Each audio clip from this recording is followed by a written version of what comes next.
Assalamualaikum warahmatullahi wabarakatuh. Kami dari kelompok 8 akan mempresentasikan hasil kerja kelompok kami dengan menggunakan video yang dimana kita di sini akan membahas tentang perilaku atau sikap positif negatif karyawan dan faktor yang mempengaruhi kinerja karyawan.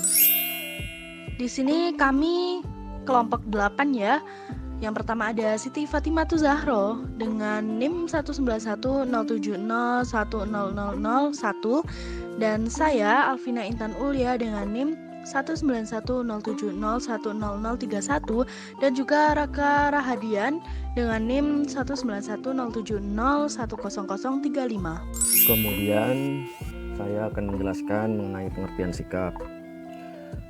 Salah satu tokoh yang bernama Winardi di dalam karya Sembiring mendefinisikan bahwa sikap adalah bentuk keadaan mental yang siap, kemudian dipelajari serta dikelompokkan berdasarkan pengalaman dan menyebabkan pengaruh secara spesifik dari respon yang dimunculkan oleh seseorang terhadap orang lain, kemudian objek-objek dan juga keadaan-keadaan dari interaksi yang orang tersebut lakukan.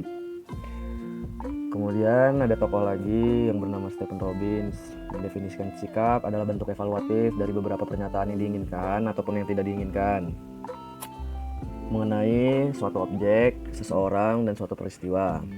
Sikap ataupun determinasi perilaku memiliki kaitan yang sangat erat dengan persepsi, kepribadian, dan juga motivasi. Sikap merupakan sebuah bagian psikologis yang memiliki 3 unsur pembentuk yang paling membutuhkan, yakni kognitif atau pendapat dari sebuah sikap, kemudian ada afektif atau bagian emosional dari sikap, dan konatif atau perilaku ataupun niat untuk berperilaku dengan cara-cara tertentu terhadap seseorang atau sesuatu. Ketiga unsur itu adalah bentuk kesiapan mental secara psikologis untuk merespon dan melakukan tindakan yang positif atau negatif terhadap beberapa objek. Kemudian ada fungsi sikap kerja. Ada tokoh yang bernama Katz, sama juga dalam karyanya Sembiring, menjelaskan fungsi-fungsi dari sikap, diantaranya fungsi instrumental. Fungsi ini memiliki sebutan lain, yaitu fungsi penyesuaian atau fungsi manfaat. Fungsi instrumental memiliki hubungan terkait dengan sarana serta tujuan. Individu mengamati sejauh mana objek sikap dapat digunakan sebagai sarana atau alat dengan maksud untuk mencapai tujuan. Yang kedua ada fungsi pertahanan ego. Ini merupakan sikap yang diambil oleh seseorang demi untuk mempertahankan ego atau akunya atau sifat keakuannya. Yang ketiga ada fungsi ekspresi nilai. Sikap yang ada pada diri seseorang merupakan jalan bagi individu untuk mengekspresikan nilai yang ada pada dirinya. Yang keempat ada fungsi pengetahuan. Individu mempunyai dorongan untuk ingin mengerti dengan pengalaman-pengalamannya. Salah satu tokoh yang bernama Azwar di dalam karyanya Sembiring menyebutkan faktor-faktor yang mempengaruhi sikap, diantaranya ada pengalaman pribadi, pengaruh orang lain yang dianggap penting, pengaruh kebudayaan, media massa, lembaga pendidikan, dan lembaga agama, dan faktor emosional. Sikap positif dan negatif karyawan. Contoh sikap positif karyawan diantaranya menghargai waktu. Sesuai dengan ungkapan waktu adalah uang, karyawan tidak boleh menganggap waktu sebagai hal yang remeh. Usahakan untuk selalu datang ke kantor tepat waktu dan memanfaatkan waktu sebaik mungkin untuk menyelesaikan pekerjaan. Jangan membuang-buang waktu di kantor untuk hal yang tidak berguna dan tidak menyelesaikan pekerjaan yang menjadi tanggung jawab karyawan. Yang kedua ada profesional. Menunjukkan attitude atau sikap yang profesional akan membuat karyawan lebih diperhitungkan di mata perusahaan. Jangan mencampur adukan atau menggabungkan masalah pribadi dengan urusan pekerjaan. Jika tetap mau dianggap sebagai pribadi yang profesional atau karyawan yang profesional. Jika sedang di kantor, cobalah untuk fokus terhadap pekerjaan saja. Kemudian urusan pribadi bisa dipikirkan setelah jam kantor selesai atau setelah kita ada di rumah. Menjaga komunikasi dan hubungan baik. Yang ketiga ya, sebagai seorang manusia, kita tentunya butuh menjalin hubungan dengan orang lain, terutama rekan kerja. Jagalah komunikasi dengan atasan ataupun rekan kerja dan orang lain yang berhubungan dengan pekerjaan agar terjalin hubungan yang baik. Membangun relasi yang kuat di dunia kerja nyatanya menjadi penting agar karyawan bisa menjadi lebih memahami orang-orang yang ada di sekitar lingkungan kerja. Jika kita menemukan masalah, kita tidak akan segan untuk membicarakannya dengan mereka. Itu dia sikap contoh sikap positif dari karyawan. Kemudian ada juga contoh sikap negatif karyawan, diantaranya menyepelekan waktu. Perusahaan sangatlah tidak suka terhadap karyawan yang suka mengulur waktu untuk dapat mengerjakan atau menyelesaikan tugas yang diberikan pimpinan perusahaan. Kemudian memanfaatkan fasilitas kantor tanpa izin. Attitude atau sikap yang satu ini wajib kita hindari jika kita tidak ingin dianggap sebagai koruptor. Memanfaatkan fasilitas perusahaan tanpa izin untuk kepentingan pribadi tanpa izin juga bisa dianggap sebagai pelanggaran seperti korupsi. Beberapa contoh diantaranya adalah meminjam mobil kantor untuk liburan, memakai komputer kantor untuk main game, dan mengambil alat tulis kantor tanpa izin. Jika ada urusan penting dan harus segera diselesaikan, ada baiknya kita meminta izin terlebih dahulu kepada atasan.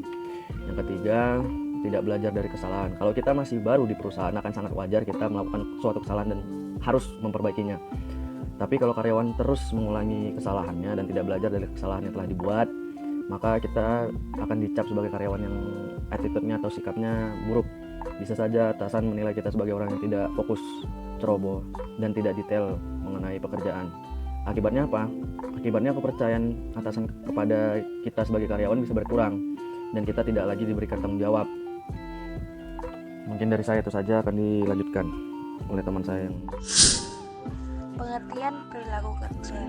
Perilaku kerja adalah tanggapan atau reaksi individu yang timbul baik berupa perbuatan atau sikap maupun anggapan seseorang terhadap pekerjaannya, kondisi kerja yang dialami di lingkungan kerja, serta perlakuan pemimpin terhadap orang dengan tipe ini. Perilaku positif dan negatif karyawan.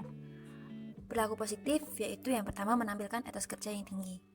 Yang dimaksud dengan menampilkan etos kerja yang tinggi yaitu karyawan harus pandai menghargai dan mengatur waktu, memiliki disiplin yang tinggi, bisa memanfaatkan jam kerja secara efektif, memiliki perencanaan dalam kerja, dan juga mempunyai target dalam bekerja. Lalu menunjukkan hubungan personal yang simpatik, yaitu seperti dia tuh bisa bertutur kata halus dan sopan, menghargai atasan dan teman, suka menolong, bisa menempatkan diri, tidak segan meminta maaf apabila melakukan kesalahan, dan juga mudah memaafkan kesalahan orang lain. Lalu mampu menyikapi perubahan yang positif, itu seperti selalu menyadari bahwa perubahan akan terus terjadi. Setiap perubahan pasti ada sisi positif dan negatifnya. Menyikapi perubahan peraturan secara positif, menyadari bahwa setiap perubahan terkadang tidak semua memuaskan pihak, dan menyadari bahwa apa yang terjadi saat ini adalah yang terbaik. Lalu memiliki kendali diri yang kuat, seperti mampu mengendalikan amarah, mengontrol pembicaraan, selalu tersenyum pada orang lain, mampu memendam rasa iri, mampu menahan godaan, dan juga mampu mengendalikan rasa malas. Lalu mampu meringankan tugas atasan, itu bisa seperti membantu atasan atau memberikan solusi kepada atasan, dan juga tidak pernah menolak perintah dari atasan selama tidak melanggar hukum.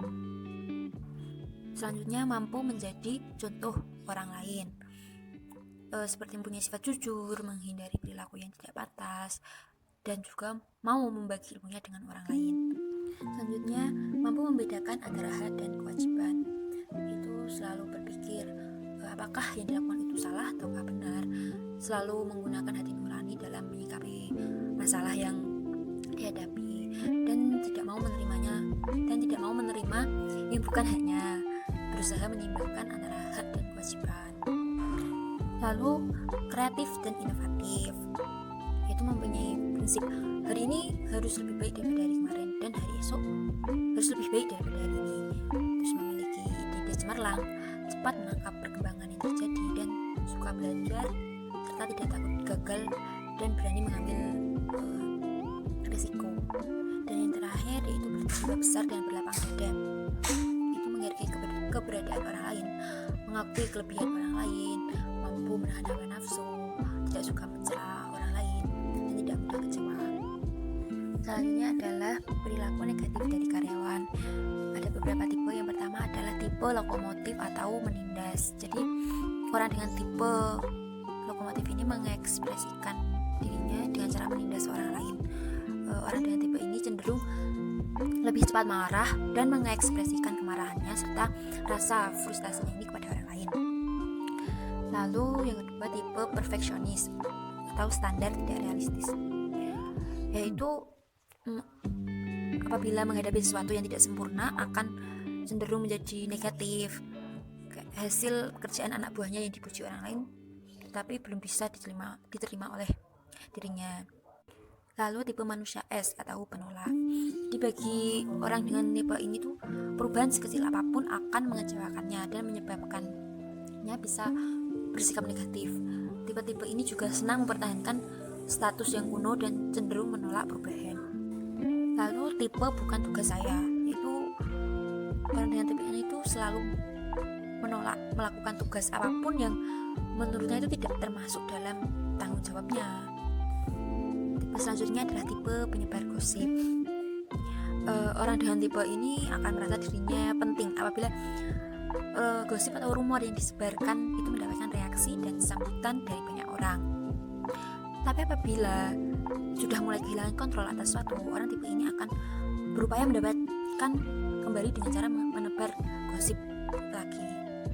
Selanjutnya tipe pesimis, yaitu orang yang memandang bahwa dunia adalah tempat yang tidak nyaman baginya. Tipe satu ini tuh tidak merasa puas dengan segala sesuatu yang sudah ada.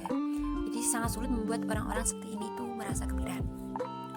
Lalu tipe miskin komitmen, yaitu orang dengan tipe-tipe yang sulit dipegang janjinya. Dalam mengerjakan pekerjaan, orang dengan tipe ini cenderung malas-malasan atau kurang bertanggung jawab. Pekerjaan merupakan prioritas paling rendah bagi orang-orang dengan tipe ini. Lanjut tipe pengkritik, yaitu misi dari tipe ini adalah membantah apapun yang orang lain katakan. Orang seperti ini tuh menganggap dirinya selalu benar. Orang dengan tipe ini juga memberi umpan balik positif pada orang lain. Orang dengan tipe ini juga sulit memuji orang lain. Dan yang terakhir adalah tipe tukang ngambek. Orang dengan tipe ini berperilaku seperti anak kecil. Apabila sesuatu yang tidak sesuai dengan keinginan orang ini, maka orang ini akan langsung menunjukkan perilaku negatif seperti marah-marah, ngambek, sampai bahkan mengundurkan diri. Memasuki bagian yang terakhir, yaitu ada faktor yang bisa mempengaruhi kinerja karyawan. Di sini ada 7 faktor yang akan kami jelaskan. Yang pertama adalah lingkungan kerja. Hal pertama yang harus diperhatikan oleh perusahaan adalah lingkungan kerja yang sangat berpengaruh pada keoptimalan kerja. Pasalnya, kondisi tempat kerja yang sehat akan memberikan efek positif pada psikologis karyawan. Sarana dan prasarana. Faktor yang tidak kalah penting lainnya selain lingkungan kerja adalah tersedianya sarana dan prasarana yang dapat menunjang kinerja karyawan. Selalu perhatikan apakah fasilitas yang ada masih dapat berfungsi dengan baik atau perlu perbaikan hingga pergantian. Yang ketiga adalah tanggung jawab dan pembagian tugas. Sangat penting untuk setiap karyawan mengetahui tugas, peran mereka masing-masing. Karena dengan adanya pembagian yang jelas, maka alur pekerjaan dan skala prioritas akan berjalan lebih mudah. Hal ini juga sangat berpengaruh pada perusahaan yang memiliki jumlah karyawan dalam jumlah yang besar. Yang keempat adalah cara komunikasi. Menjadi unsur penting dalam dunia kerja bukan saja memperlancar penyampaian pesan, namun juga mempengaruhi motivasi kerja dan menjauhkan konflik yang mungkin terjadi dalam sebuah perusahaan. Komunikasi karyawan juga menjadi kunci suksesnya perusahaan agar dapat menghasilkan produk yang baik. Kemudian yang kelima ada gaya kepemimpinan. Seorang leader diumpamakan sebagai seorang nahkoda yang memimpin kapal, yang dimana setiap keputusan akan sangat berpengaruh kepada kelangsungan kapal.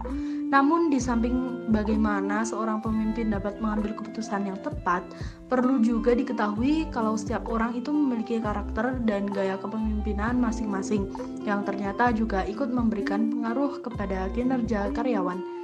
Kemudian selanjutnya ada career development. Sangat penting untuk memberikan pengembangan diri bagi karyawan, karena pasalnya ini akan memberikan kepuasan terhadap karyawan di saat sekarang dan masa depan.